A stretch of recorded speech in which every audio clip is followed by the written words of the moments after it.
Road closure and bus delays. UK remains open amid Hurricane Helene conditions. Crime Bulletin reports third on-campus sexual assault this semester. How to register to vote, a guide for new voters. UK student organization Turning Point USA hosts a vice presidential debate watch party. I'm Giana Gallo. And I'm Owen Chesemore, and this is Catching Up with the Kernel.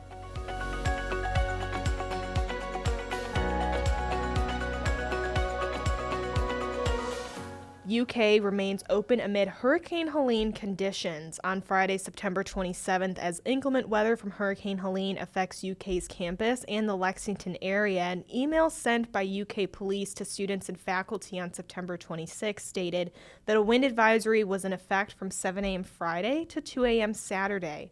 Quote, while we are effectively monitoring this weather impact, we intend to remain open on Friday, September 27th, the email said.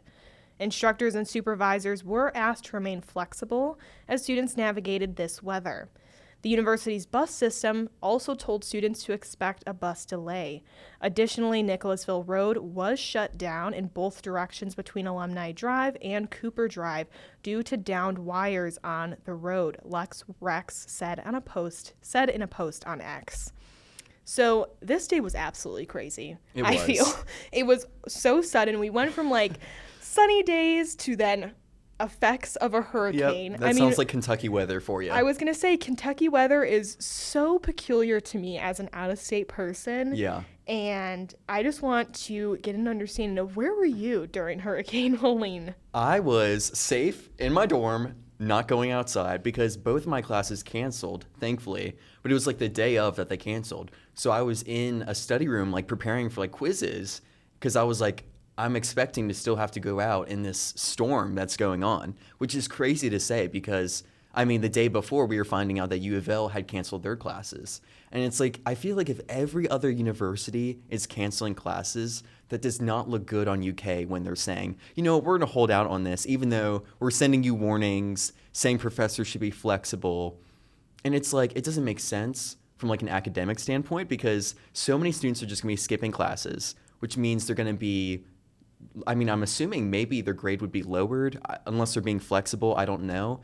But you have students who are trying to evaluate, do I want to go out in this storm or do I want to stay here but then miss out on something? And that just doesn't seem like something that people should be having to think through, Yeah, well, and for commuters and for off-campus students, when I walked out of my apartment, I really considered, do I go to work right now? Because I don't even feel safe walking. Mm-hmm. And I feel terrible for students who live even farther off campus and commuters because, Nicholasville Road from Alumni Drive to Cooper was down. And if that's your main road to get to K-Lot, there's other ways to get to K-Lot, but let's say that's the only road you can take. You can't get to classes. You have to kind of figure it out and maneuver your way.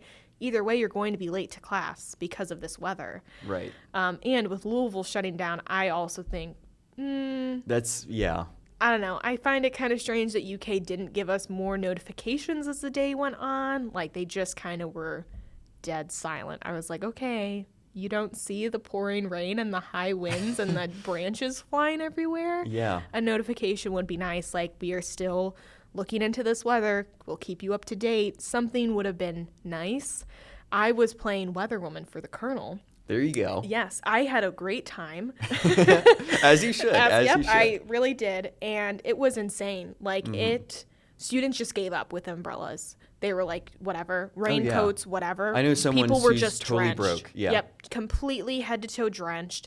And I don't blame them. Even when I walked to work that morning, I ditched my umbrella. What is that going to do? No it just point. kept flapping up, and I was this is too much of a hassle. I'll just walk in the rain. Yeah. I tried to wait for a bus, and it was expect bus delays. And I was well, thank you for the notification, but of all the days, I don't want to get drenched. Yeah. And I couldn't help but think about the last storm that we had on campus. Mm-hmm. I personally feel that storm was a lot worse than this one that we just had because the winds were really, really high. Yeah. And I think, do you remember if UK canceled classes on that day? I don't think they did. I don't think they did either. They might have later in the day. They did. Yeah, that's Okay, what it was. okay. I think it was later in the day. I think it was around like 2 p.m. They Right. canceled classes. Yeah. Because the girl we all know about who was, hurt by that was on her way to class, I'm assuming. So I Yeah. think, and which is just crazy to me that it's like you have that happen last year and that's like lodged into everyone's memory. And everyone's like, okay, I'm assuming based on that event, like we're going to learn from that. But then it's like we don't. And that just is very surprising to me. Yeah. I know Kentucky wasn't majorly impacted by this. Surrounding states, Florida, Tennessee, but mostly North Carolina, specifically Asheville, are really experiencing high flooding, water, and just terrible damage. So we're thinking of those people that were affected, and it's just so tragic what Mother Nature can do, I feel. We want to issue a trigger warning for this next segment. There is content that may be triggering for some audiences. It contains substance of sexual assault. If you find that content triggering, we ask that you skip the next segment. The Crime Bulletin reports the third on-campus sexual assault this semester. The University of Kentucky's police department sent out a crime bulletin to the student body regarding an incident of sexual assault that occurred on campus on Saturday, September 28th, in the student's residence hall room. The bulletin said that the suspect is known to the victim, and according to the UK crime log, the offense the bulletin mentioned was first-degree rape. There are several resources for students, including the Safe Cats website on their phone number, which is 859-257-3574, Wildcat vouchers, and the UK VIP Center. So this is the third sexual assault that was reported on campus that we've reported on so far. What do you think UKPD is planning to do about this since we're seeing so many cases? Yeah, I think it is starting to concern UKPD because I know yesterday, Thursday, October 3rd at 10 a.m. they sent out, and I think the prior night they had sent out an email to all faculty, staff, student body, everybody that belongs to UK, a message saying that there will be a test on Thursday the 3rd at 10 a.m. So if you're signed up through My UK, your phone will get a email, a text, and a phone call if you signed up for phone calls. But also the blue emergency towers went off, and I can't help but think that this test is related to all the things that are going on around campus. I'm at least hoping that that's what it was for, but I don't know for a fact that's what this test was for. I know they do these tests like pretty regularly just to make sure the systems and technology is working. Right. But I don't know. We just have been mentioning in this podcast about them hiring and spending $18 million on security enhancements. And now they've worked with Allied Universal, that's a security team, and they were going to be monitoring dorms. Where were they? Like, why don't we have an update on, was a security guard there? Like, how do these people keep getting in dorm rooms? Like, was this person a UK student that lived at the same dorm room? Again, I feel like there's lack of information on this case. Obviously, the police don't know everything as the case is developing, but there's just a lot of raised questions where now it's becoming a routine. It's becoming a consistent, reoccurring thing on campus, and I personally don't feel like UK is doing enough to prevent this. Yeah. I mean, it's definitely concerning. I mean, you go up to the dorms now, and they'll put up, like, the bulletins on the doors, and now there's, like, 3 papers on the doors now because there's just so much, at least at the dorm I'm in. Because there's just constantly things being reported, and so they have to go up and put up these reports about what's going on. But it's also interesting that it's happening so often in dorms. And as far as I know, I haven't seen personally any security in the dorms. I don't know if it's happening. Maybe I'm just missing it. I don't know about that, but again, this raises a lot of questions about Allied Universal. Like, what are their shifts? Are they monitoring outside the premises or inside? Yeah. Are they doing, that one person is in charge of 3 dorms? What does it look like? Because now, again, this is the 3rd sexual assault that has happened on campus. And UK has taken the initiative by putting in the money and getting the security team, but now where are they? Right. Where were they when this happened? Right. Because this shouldn't have happened if security guards were hired. And also the main question for me is how do students contact or get in touch with these people. Because, I mean, I feel like if you're in an unsafe position, it's like you'd immediately be like, oh, there's security guards like right nearby. Like, let me go contact them. Unless there's someone like in the dorm who you can reach out to. But like as far as I know, I don't think students know how to do that, if they even can at this point. So that's another thing that we need to figure out. Voter registration deadlines quickly approach, and here's how to register. Many states have online registration alongside the option to register by mail or in person. To register online in the Commonwealth of Kentucky, visit Voter Information Guide to register as a new voter or update voter information. In Kentucky, a valid driver's license number and social security number are required to register.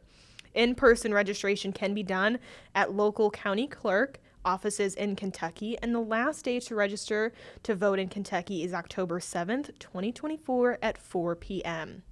Many states have online registration options. Out-of-state college students can visit their home state election website to register to vote from UK. Mail-in voter registration can be done by printing out the National Voter Registration Form found at the United States Election Assistance Commission under the Voting tab and mailed on the same day. Be sure to check mail-in registration deadlines for each state, specified on every state's election information website, according to the United States voting website. In-person registration can be done, again, at your local county clerk office in Kentucky. Owen, have you registered to vote? Yes, I have. And I will say it is such an easy process. I was literally in Chick-fil-A. I remember doing it. And I was just like, you know what? I'm waiting on my order. Let me just do it.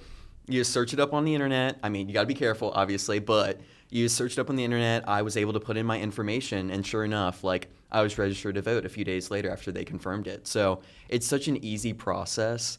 And I would just recommend for people listening, don't wait until the last minute. That's the worst thing you can do. Because I know it's like a process to be able to confirm, obviously, the information that you're putting in. Yeah, for me, I'm an Illinois resident, so I had to do it online.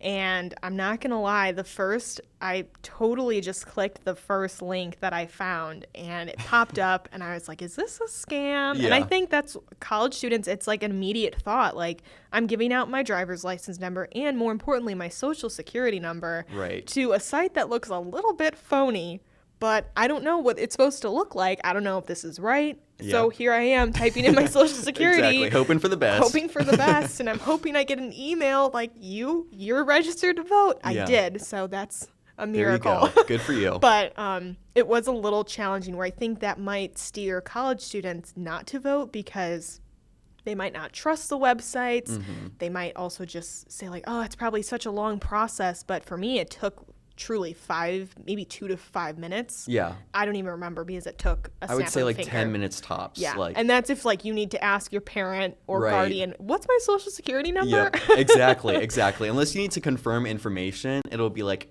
2 to 5 minutes. Yeah. Super easy.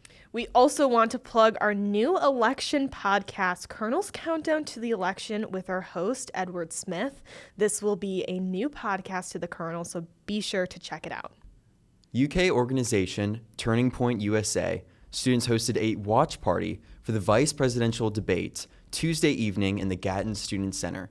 The candidates discussed multiple topics, ranging from the effects of Hurricane Helene to their thoughts on gun violence, abortion rights, and healthcare in America. Turning Point USA members offered coloring sheets of the two vice presidential candidates for students to draw Halloween costumes on, as well as a bingo card of possible phrases the candidates may use for students to fill out during the debate. I think that's like a fun, engaging activity to have, like filling out the phrases. I think that's like a funny thing to do. Yeah, I was going to say, I actually kind of liked how they did the costumes on the candidates. Like, I'm curious what people put for. I really want to know. Now I want to see it. Right. What did you put on Walls and Vance? Yeah. What were their costumes? I just think that's a little creative of them. That is. Yeah. And it is. It's just a good way to have students voice their opinions. I know that Lewis Honors College also hosted something for a watch party for the vice president debate, but I'm glad that we have political organizations on campus that students can reach out to. Yeah, I think there's a lot of sometimes critique of like younger people for not being very civically engaged. And I think sometimes there might be stats to back that up. But I think what we're seeing this year is something really different, where students are taking a lot of initiative to kind of watch the debates in their own free time. And they're busy. Like, they got jobs, they got school to do, but they're going out to watch these debates. And I think that's really cool. If you want to gather any more information about these articles, be sure to check out kykernel.com and follow us on all social media platforms. That's X, Facebook, Instagram, TikTok, YouTube, and Spotify. Thanks for catching up with the Kernel. We'll see you next week.